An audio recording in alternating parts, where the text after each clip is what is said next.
కొంతమంది బాబాలు లేదంటే కొంతమంది వేదాలను చెప్తున్న వాళ్ళు, పఠిస్తున్న వాళ్ళు ఎవరైతే ఉన్నారో వాళ్ళు చెప్తున్న మాట ప్రకారం ఈ బ్లడ్ మూన్ అనేది ఒక నెగిటివ్ సైన్ అని, ఒక బ్యాడ్ సైన్ అని, ఈ మధ్యకాలంలో వరుసగా ప్రకృతి వైపరీత్యాలకు ఇదొక నిదర్శనం అని,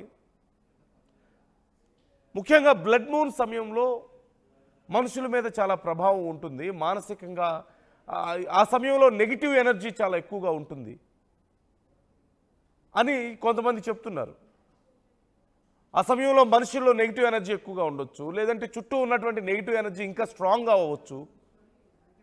ఇలాంటి అభిప్రాయాలు చాలామంది వ్యక్తం చేస్తున్నారు పండితులు.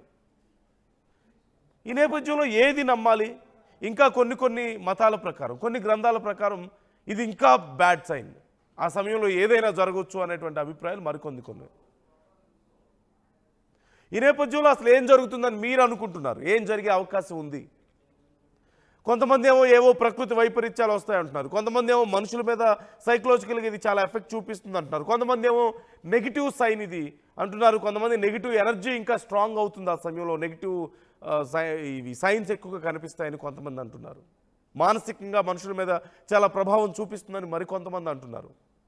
But as per modern science there will be no effect. Modern science ప్రకారం కేవలం భూమి సూర్యుడి నుంచి వచ్చేటువంటి కాంతిని చంద్రుడి మీద పడకుండా ఆపడం వల్ల, చంద్రుడికి సూర్యుడికి మధ్యలో భూమి రావడం వల్ల, మన భూమి షాడో చంద్రుడిని కవర్ చేయడం వల్ల, ఆ లైట్ డైరెక్ట్గా వెళ్ళి పడే అవకాశం లేకపోవడం వల్ల బ్లూ లైట్ అంతా ఫిల్టర్ అయిపోయి ఓన్లీ మిగతా రేస్ మాత్రం అక్కడికి రీచ్ అవుతాయి. కాబట్టి అట్మాస్ఫియర్లో ఉన్నటువంటి కొంత లైట్ కూడా అక్కడికి రీచ్ అవుతుంది. కాబట్టి అంటే చంద్రుడి సైజుతో పోల్చుకుంటే భూమి సైజ్ చిన్నగా ఉంటుంది, మూన్ సైజ్ ఇంకా చిన్నగా ఉంటుంది. సో కొంతవరకు లైట్ని ఫిల్టర్ చేయగలిగినప్పటికి కూడా ఈ సైడ్స్ నుంచి వెళ్ళేటువంటి ఈ లైట్ రేస్ని పూర్తిగా ఆపలేదు భూమి. దానివల్ల బ్లూ లైట్ ఫిల్టర్ అయిపోవడం వల్ల ఇలా కాపర్ రెడ్ కనిపిస్తుంది.